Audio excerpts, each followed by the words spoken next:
Today's Friday the 13th. Happy Friday, everybody, and thanks everyone for The joining here. What'd you say? 13th, Friday the 13th. Friday the 13th. True story. Yeah. Thanks for joining again for another PWA Studio Community Sync and Demo. We have a few topics here on our side to demo from the core team here, and then we'll open it up for any questions, topics from the community. Ravant, maybe you want to start us off with your extensibility demo? Awesome.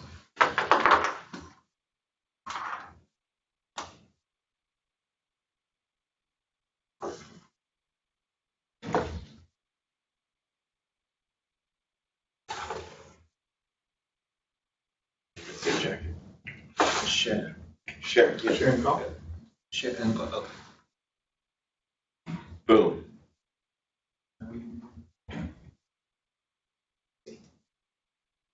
So me and Zachlin, we have been working on a extensibility POC.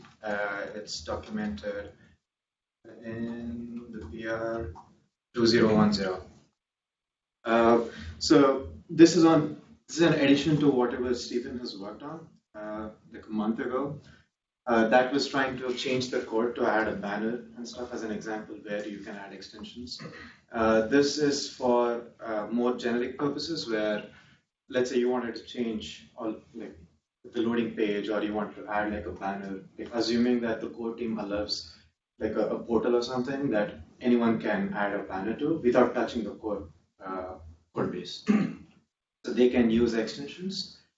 We have provided API like extensions.json and extension.config.json, so you can like configure it. You can keep changing colors of like themes and colors of stuff. Let's say Christmas is coming up and you wanted to add like a Christmas theme to it. So you can switch the core CSS, for instance, with just running like a yarn install of your own code base without even touching your own core venue or like your own storefront. So all you have to do is just go to your remote server, do a yarn install, and do the yarn build again. The new build has all those changes. And this can also be done from the Create PWA Studio app, CLI that Zetland worked on. As an example, so this is the PWA Studio, just the standard PWA Studio.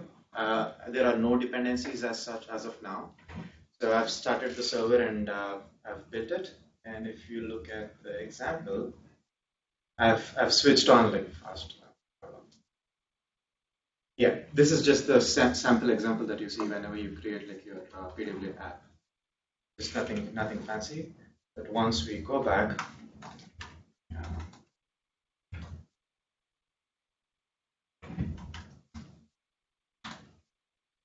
so this sample venue loader icon, this is a sample package that we have created just to demo the extensibility stuff. So what this guy does is, once you've installed it, it's going to create a hook kind of thing for the build pack to know that there's an extension available. So build pack, whenever it is building it, it's going to pick it up and it's going to look at whatever the configuration this guy is emitting. As an example, we have tried to change the logo of Venia from what we have here to a goose icon, because that's a theme icon.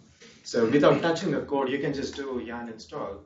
Once it installs, we'll just start the server, and once we go back, we're going to see a goose icon. Make my day.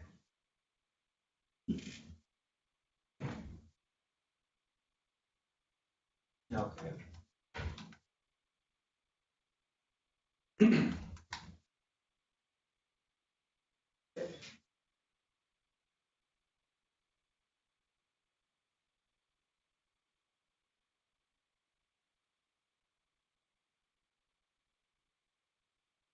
So, how does it work? Got excited. So you see the icon changed without doing anything. Is that a goose? That's a bunch of goose. Oh. A gaggle. Bunch of A geese. gaggle. It's a gander geese. A gander. Yeah. And assuming that the extension provider has given you some kind of a config, you can change it. In this case, the default is swimming goose. Let's say you want to change it to flying goose, assuming that they have given these kind of options to you. So once you refresh, you're going to rebuild because you have to rebuild and like it's going to pick up the new icon.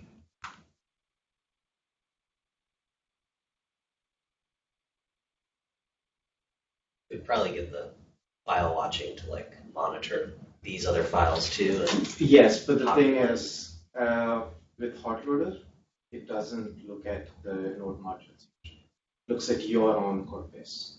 This is a node module. okay, so you'd have to refetch that module. You see the icon changed to. So go back to the config. Yeah. Was this generated by the install of the This sample? is in your code base. So, this is in so the you name. wrote this earlier, but Yes. you're, okay, I thought the install had generated this No. file. Okay. The install actually picks up the extensions.json with the. I guess see what's happening. Yes. Okay. Also, if you have noticed, if we go back to slow mode, it has changed the loading icon as well, because we can have multiple extensions from one extension provider. You can add how many you want. You see it's changed to a different loading icon than the one that we have in Vania. So that's because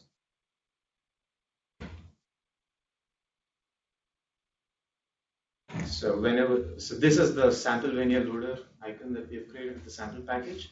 This guy is exporting an extensions.json inside which he's having two keys. One is when he's letting Webpack know that whenever you see logo.svg, don't take it from your own code base. Like use this function to build the file, or whatever this function is going to emit, use that part. And the same goes for the indicator. Like if you look at indicator.js in Vania UI, this is what the loading icon is. This guy is taking props and stuff, and he's trying to create an image with the text called loading indicator.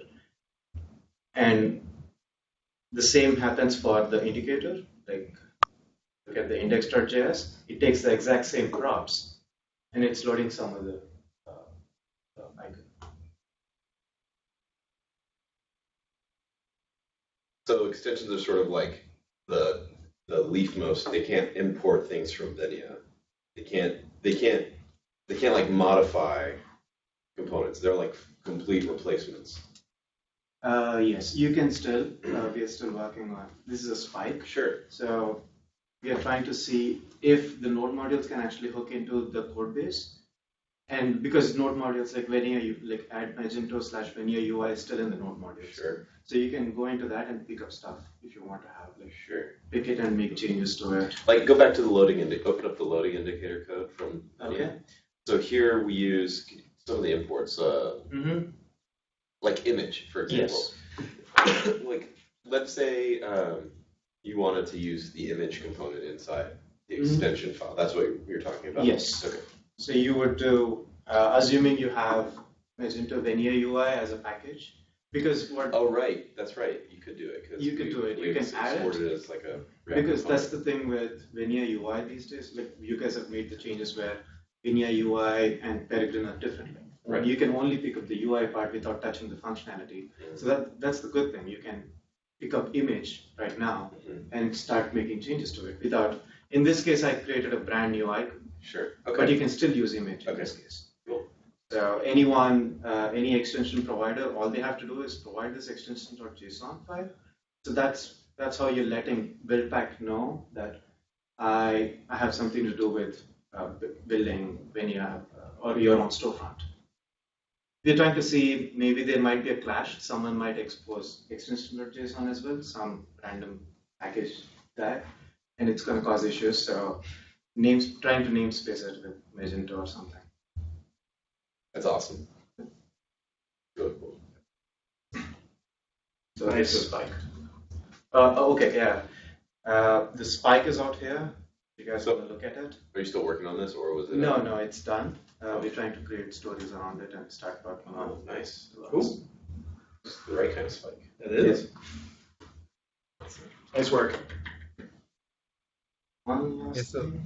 so as Ravon said here, this was a spike that resulted in a proof of concept that Ravon and the team have built. We're looking at now working on the stories to uh, uh, obviously make that more mature, but feedback from the community is absolutely welcome here. So we'll pause for any questions, thoughts.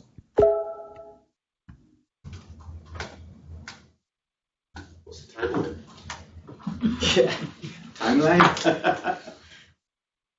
Zetlin has a better idea.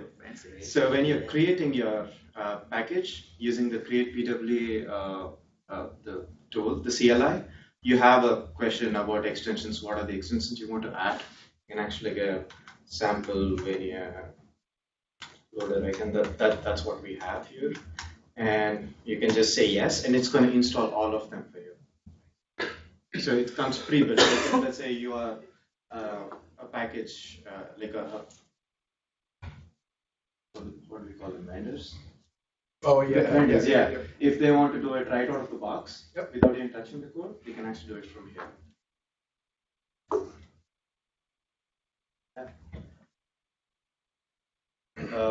Look at the PR and any questions you have. Perfect. All right, thanks, Ravon. Let's see if we don't have any questions on. What's that, Jimmy?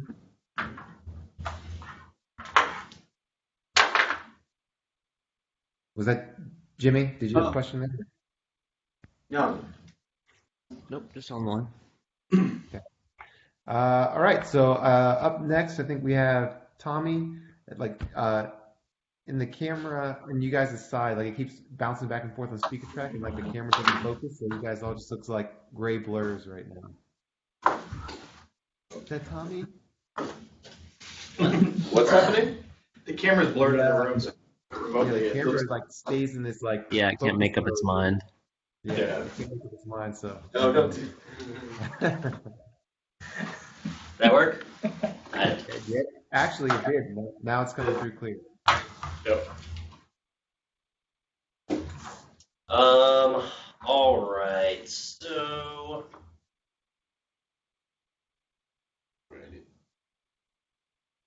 Aaron, call. Yeah.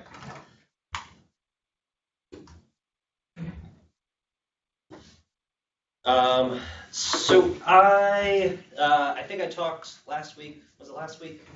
We talked about this big conversion from REST to GraphQL. We kind of just wanted to touch on some additional progress, and I won't too much time here. But we made a lot of progress with Carp. So I think in the past week we have completed add to cart, remove, add item to cart, remove item from cart. And update, which turns out is just going to be a remove and update. So just kind of wanted to point it out that that milestone is progressing. Add item, remove, and update are now complete in mainline develop. And just touching on those patterns that we talked about last week, that you are going to start to see these actions are going to have some pretty gnarly looking dependencies now, because if they have to perform any queries inside of the action, or if there are any kind of like fail-safe recovery logic in the actions, that you need to provide those queries that it may execute. So very similar, I think, to create cart. What did we demo last week? I think it was. I don't remember. But, Create or user details or yeah, sign in or but this is a something. good example. Like if I try to add an item and it fails because I don't have a cart ID, it goes ahead and wipes the cart that you did have, creates a new one, gets the details. We had to do that. That may be coming out, and then it retries the operation. So kind of you'll see that because it may have to create a cart, because it may have to fetch details, that's now a dependency of add item to cart. That it needs to know. Those queries, those mutations. Yeah, so it needs to know how to fetch and How to get the card ID. and how to Yes, fetch card as well. So a lot of progress there. We this week are wrapping up the last action in the cart is get cart details, and that should kind of be the last last effort needed to completely pull REST out of cart. And then going into next week, maybe fitting it in before the holiday, maybe fitting it into the next release, is checkout. So checkout will be the last big one. And then maybe we're pulling REST out of the app. I don't know if we're going to leave it there just in case there's anybody else trying to do. We'll probably leave it there. So I'm sure a lot of people are far ahead of us in like feature parity. They probably are using REST where like GraphQL coverage isn't quite there yet. You talk about removing like the ability to make REST calls, like the request function. Yeah, like our this M2 API requests Delio that handles sending REST requests. So a lot of progress there. It's really cool. Where possible, we're trying to like clean up some logic as well. So you should notice like just with the conversion over to GraphQL, like the app is getting like snappier. Requests are fetching and returning much faster. And then once all this conversion is done, we'll probably look at it and say, well, this does make sense, and slowly start kind of moving things over to maybe more hook-based data fetching, or just cleaning things up because we had to do a lot of odd things to accommodate REST. So as we finish off this milestone, it should be a big improvement to the code base, and not only in performance, but kind of just dev experience, readability, understanding the code. And kind of a really cool thing that we've noticed is like by taking this approach, we really haven't modified like Vinia UI too much. Like Vinia UI, all we've had to do is like just pass those queries to these actions, and all of this logic is inside of Peregrine. So it's kind of neat that like all you have to do is pass this new dependency to Peregrine, and it kind of like handles everything for you in the backend. You really don't have to be concerned with how it's fetching data or what it's doing with the data store. It kind of just works. So in the code reviews, it's been pretty neat to see that like nothing in the UI is really changing. Not going to be the case with get cart details because kind of query shapes are changing. Kind of everything is happening in Peregrine, which is kind of like the logic system, and then nothing is really changing in the UI. So, it should be a pretty easy change when you do decide to upgrade, but you should anticipate that coming down soon, and definitely in the next release. At least Carp, just the Carp stuff will be in the next release. Hopefully. At the very least, Carp. Yeah. We'll see if we can fit it in check. By next release, you're talking 5 or after 5? That's the upcoming one, Yeah. Well, we've already got partial. The cart has been partially completed. So the last thing, like Tom is saying, is the get cart details calls, which are still using Rust. So if we can get that wrapped up before we cut the release branch, that would be ideal. And then we have some hot fixes we gotta apply. Cool. So. Any questions about conversion to GraphQL, getting off REST?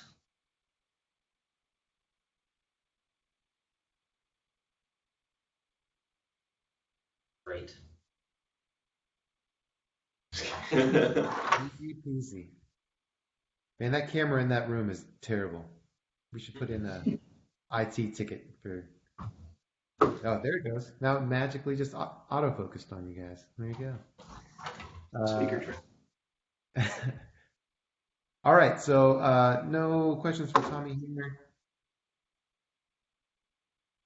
Okay, so I think we have Jimmy on the line to talk through his demo for the Venya style guide. Yeah, this will be quick. This is just a preview of what's coming down.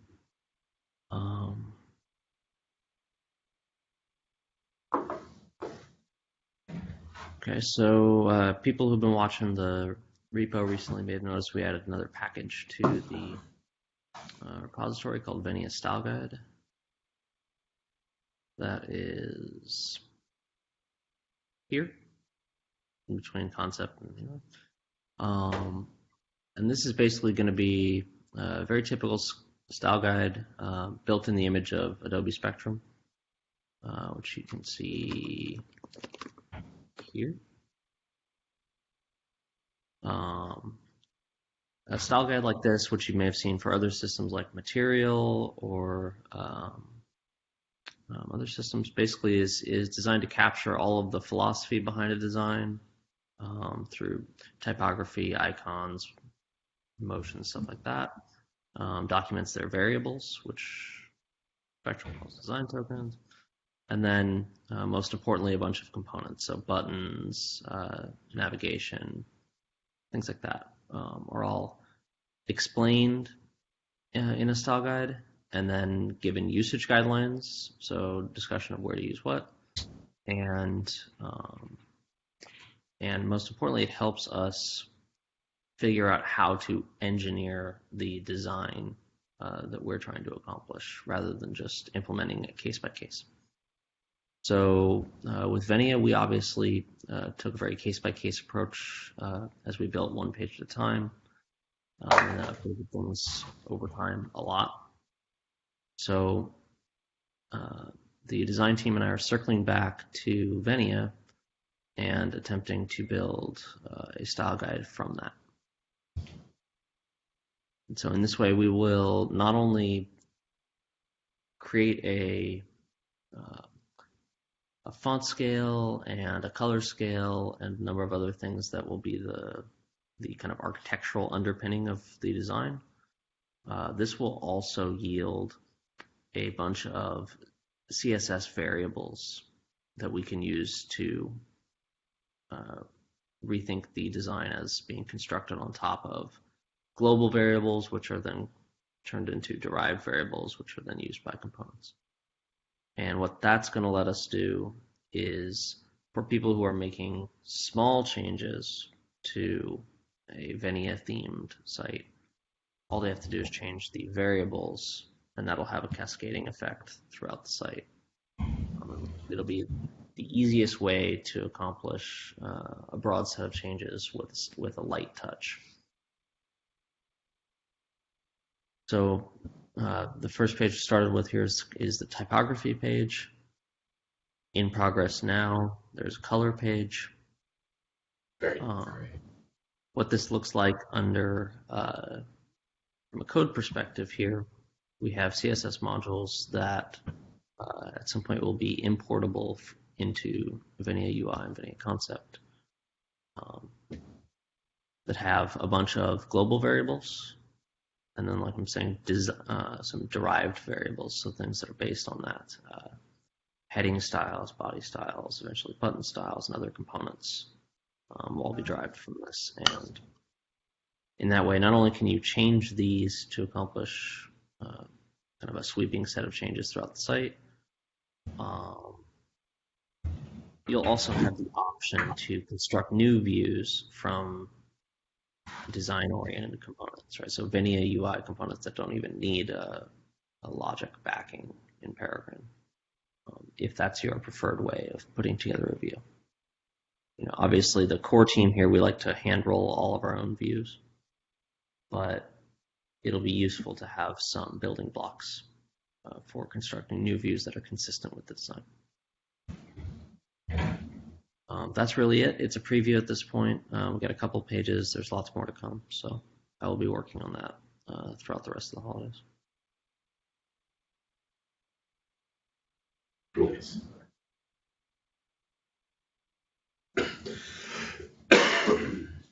Very nice. Thanks, Jimmy. Any questions for Jimmy?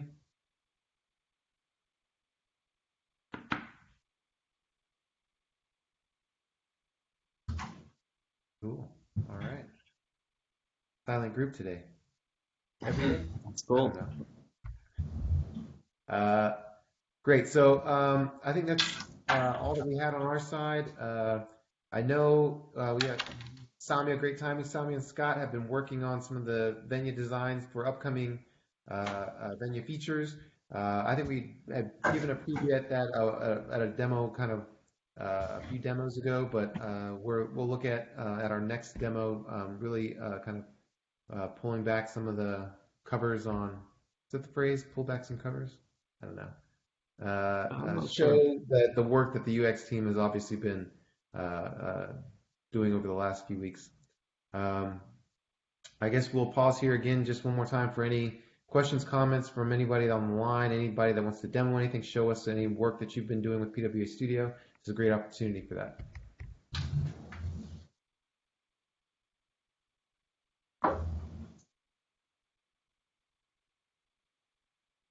Well then, I think that is it for that's it for our demo today.